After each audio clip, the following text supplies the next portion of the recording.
Hello, today we have my friend Linda McCormick. And hi, Linda, how are you? I'm good. How are you? Good. So, Linda is the real estate director of Dascalos Development and Investments.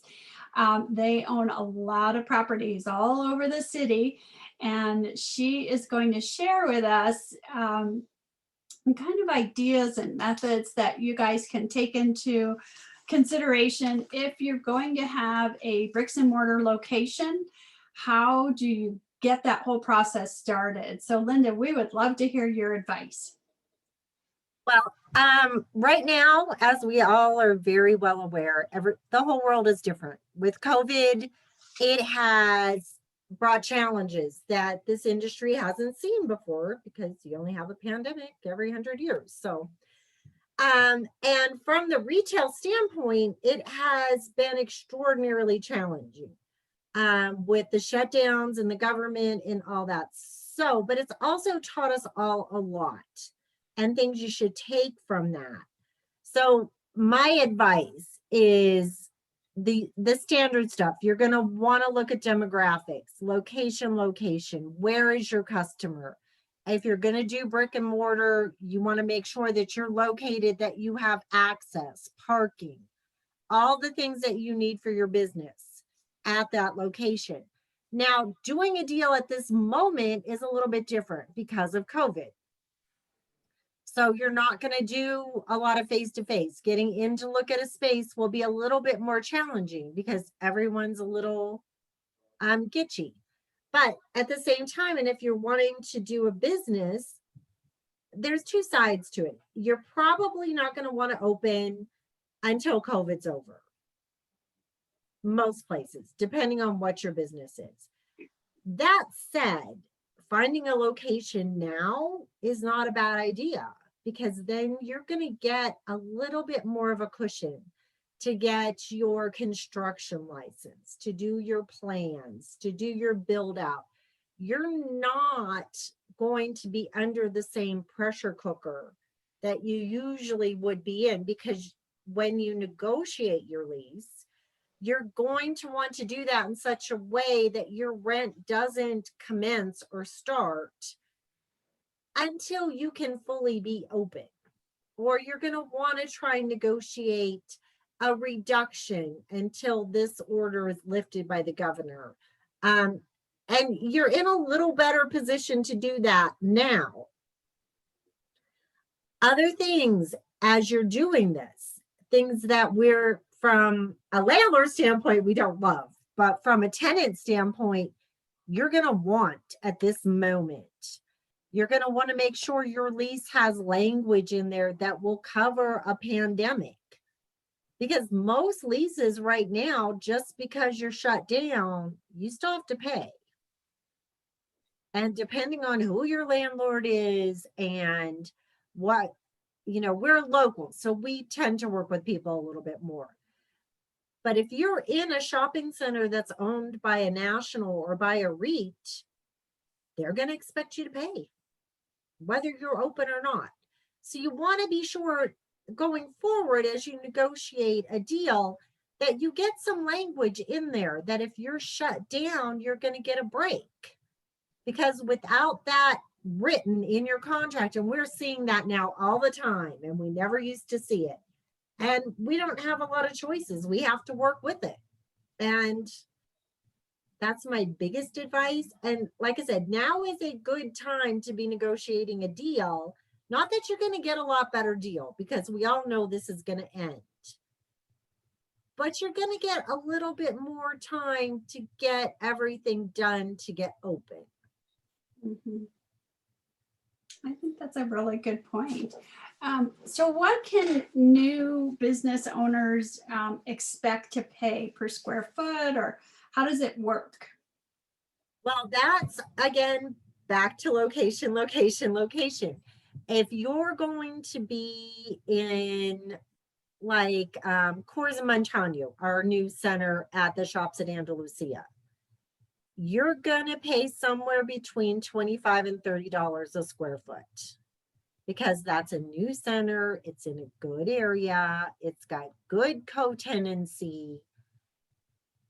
And that makes a difference. If you want to be, we have a center at Isleta and Rio Bravo.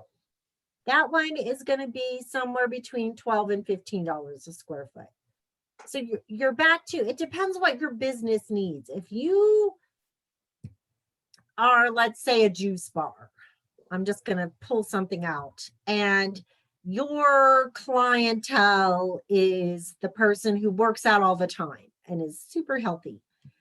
You're going to want to be next to gyms. You're going to want to be next to the high-end gyms because those are the people who are going to go spend $10 on a smoothie. So you're going to end up paying a little more rent to be next to the high-end gym. Now, if you're a destination shop or you really don't need that walk-in customer, your business is going to come, people are going to come to you regardless. Like a toy store is a good example. Everyone orders them online now. But a grocery store, you're a destination shop. People have to come to you, and they're going to. You're not going to pay as much rent because you can go in a place that doesn't necessarily have that co-anchor. But if you're riding on someone else's coattails, you want to be close to a specific business. Like a tap room that doesn't serve food is going to want to be next to a restaurant. And you're going to pay a little bit more for having those kind of choices. Or if you want to be in a demographic with higher income, or if you want to be in the UNM, because let's say you are fast food. UNM's a great place. Got all those little hungry students usually. So your rate's going to be based on that and on how new the center is, how much the dirt cost, all of that goes into the rate. And what you're going to want to do is pick the area you want, decide where your customer is, and then I would recommend going like on LoopNet, which is where you can look at all the spaces that are available. You want to drive the area, look at the centers that are out there, and start shopping it. Okay. What about build out? Now I know it depends on the different businesses, but can you tell us a little bit about building out and how much something like that would cost? And obviously you can't take that with you when you move out of there, right? So no, you can't. Suggestions. So there are a lot of ways to get from A to B. If you're really, really lucky, you find a similar type use that's just moved out. Most of the build out's done and you can just slide right in there. That doesn't happen very often. But if you're really lucky, it might. And your build out can be anything from, paint and carpet to a full build out. It's going to depend on what your business is. Are you doing a franchise agreement? If you're going to do that, then you may have rules with the franchisee where you have to buy stuff from them. You can't just go shop it. Or is it your own, out of the dirt startup? Then you can decide how much you want. You're generally going to get your space as is, which can be anything. If there was a previous business in there, or if you're first generation, then it'll just be walls, a bathroom. And, if it's first generation, let's say it's a brand new shopping center and you're the very first one in there, which is so exciting. Even if all you're going to do is paint the walls and leave the floors concrete, you're going to have to pull a permit because all first generation space has to. So know that, because it's really easy to go in, do all your stuff. You're all ready to open your doors and you find out you can't get your business license because you didn't pull a permit that you didn't know you had to pull. So you want to do your due diligence. You want to research. Sometimes if you've got a business that is very attractive, that would bring in other types of tenants, sometimes your landlord will give you money towards your build out because they're looking at, they're a business too. Landlords are a business too, and they're doing what's in their best interest. If you are a business that will pull in 3 or 4 other tenants, they may give you a little bit of tenant improvement money. They may give you a better deal because they're going to get this, this, and this with you. And it's your job to sell that. If you think your business will help pull in other businesses or customers for another business, you need to sell that to try to get yourself a better deal. You got to sell yourself. You got to sell your building, your business. And the other thing that sometimes happens is you can get your landlord to do a build out for you, but know that you will pay for that regardless. You will pay for it in your rent, or you will pay it back over a period of time. There are lots of ways to do that. And you need to look at how that works, like with us, with my company in particular. We have our own construction arm. So sometimes it's cheaper for us to do your build out than for you to go hire someone else, because we have all the resources in-house. But sometimes it's not. You always want to get 3 prices. Don't take what somebody tells you as this is how much it's going to cost. And it's hard to say for build out. It's going to be anywhere. You can do a halfway decent build out for $5 or $10 a square foot, or you can spend a couple of $100s a square foot. It just depends. Like a dentist office is really expensive because of all the plumbing, where just a little, gift store is not that expensive. You just hang up some stuff and zippity doo dah, you're done. Okay, thank you. What about other fees? I don't think a lot of people understand the fees that go along with renting. Common area maintenance fees, and that is very standard in a retail center. And so the best way I can describe this is if you own your home, you pay your mortgage company a monthly estimate for your taxes and insurance. It's basically the same with CAM, but it's a little bit more. It is it's not like an apartment where the landlord pays for everything. You pay what's called your pro rata share, which is your square footage divided by the square footage of the entire center. So you pay that percentage of whatever the insurance is, whatever the real estate taxes are. And then on top of that, you've got what's considered the common area maintenance, which is your parking lot lighting, landscaping, security if it's needed, parking lot sweeping, potholes. You pay your share of every little thing. So and that is good.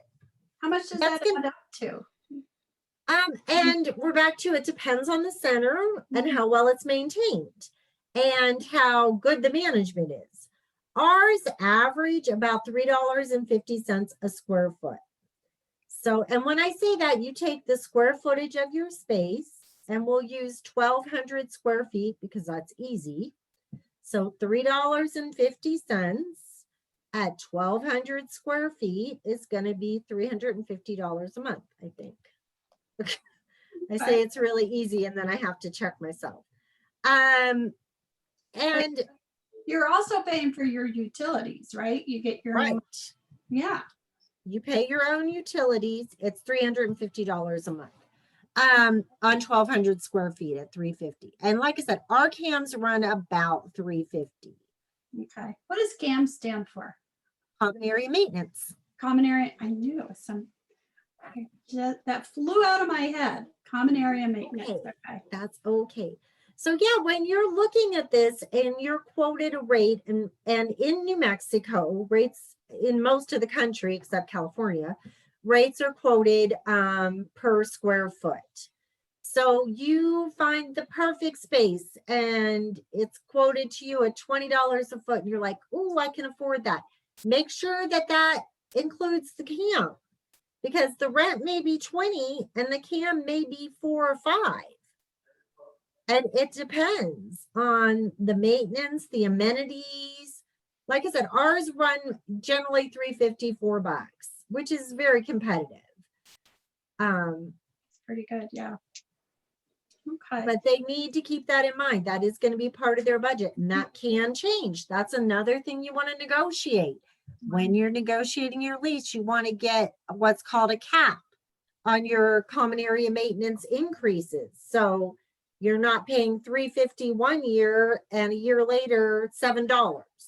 You Yeah. want to ask for a cap on that so that they can't raise that tremendously or decide suddenly to do way more than you need done in that center.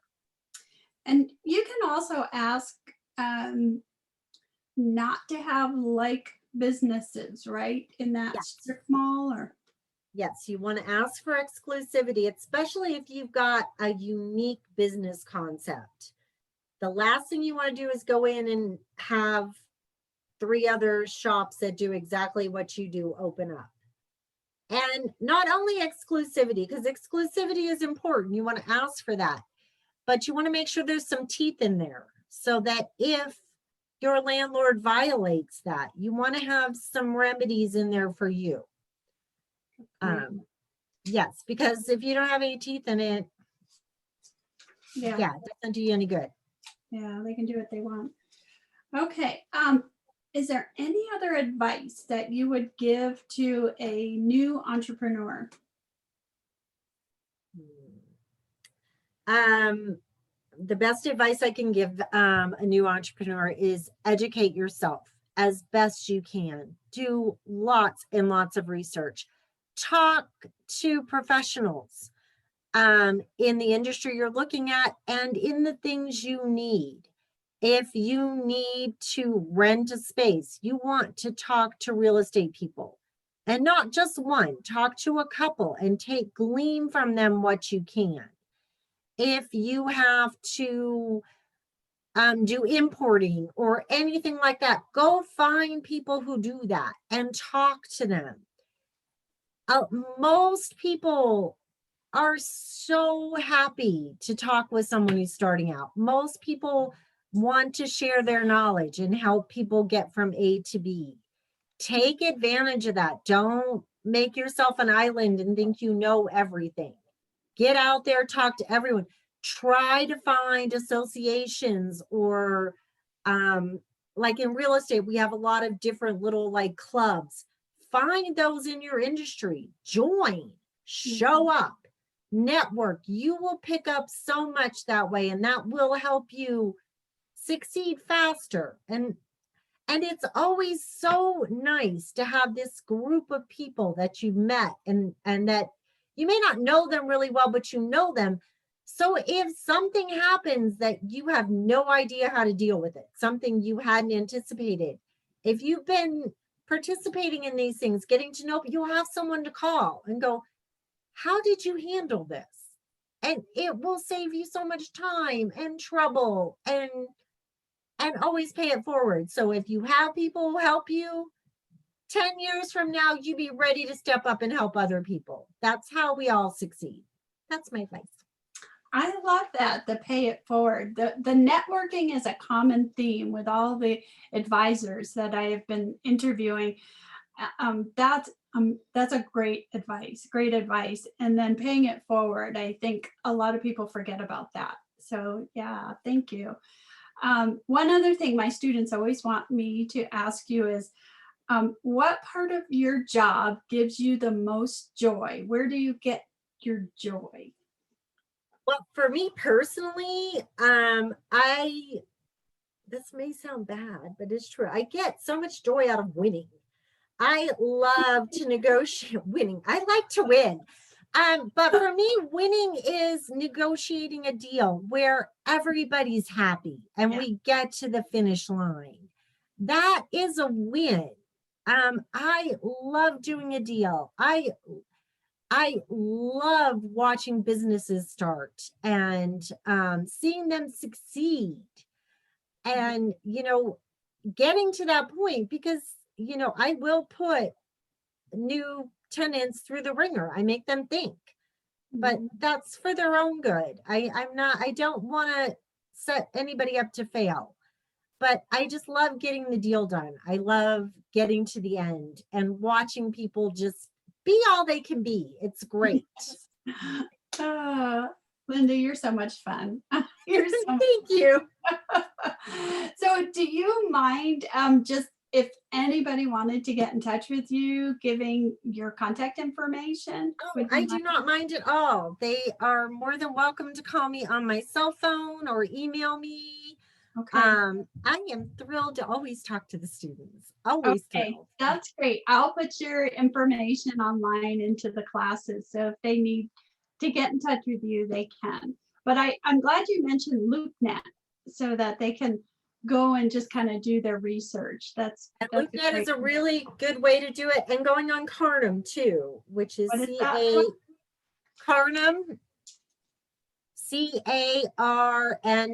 CARNM.com. That's Okay. Commercial Association of Real Estate New Mexico. It'll take you to LoopNet, but you may find some local stuff that way too. So try both. Okay. Thank you so much. We really appreciate your time today. Thank you.